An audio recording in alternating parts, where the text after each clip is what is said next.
Tonight, a family is seeking justice about what they claim was a sexual assault on school grounds. They filed a multi-million-dollar lawsuit against several Suffolk public school employees. Good evening, I'm Dan Kennedy. And I'm Dana Smith. The civil suit claims negligence and, quote, reckless supervision may have contributed to the incident 2 years ago involving a 14-year-old girl at alternative school Turlington Woods. Alex Littlehouse reports. At the heart of a newly filed $8 million civil lawsuit is a question of whether school staff in the city of Suffolk neglected their responsibility as school educators involving an alleged sexual assault incident on school grounds of a 14-year-old. On Turlington Road, some details I think it's aren't easy to share. it speaks for itself.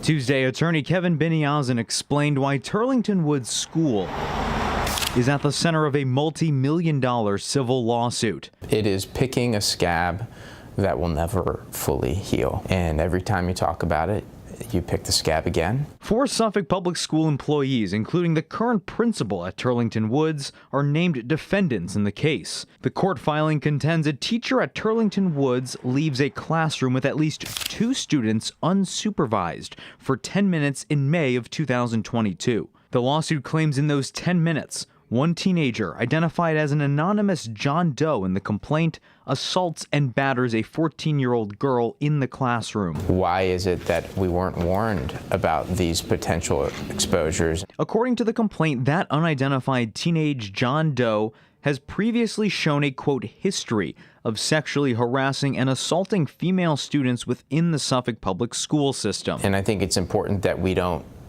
vilify a certain individual. The issue here is that it is the responsibility and the duty of everyone collectively. Attorneys hope to bring the civil case to trial next year. In Suffolk, Alex Littlehales for 13 News Now. Suffolk superintendent is not a named defendant in the case. A spokesperson for the school division says they are not commenting because it's an active lawsuit.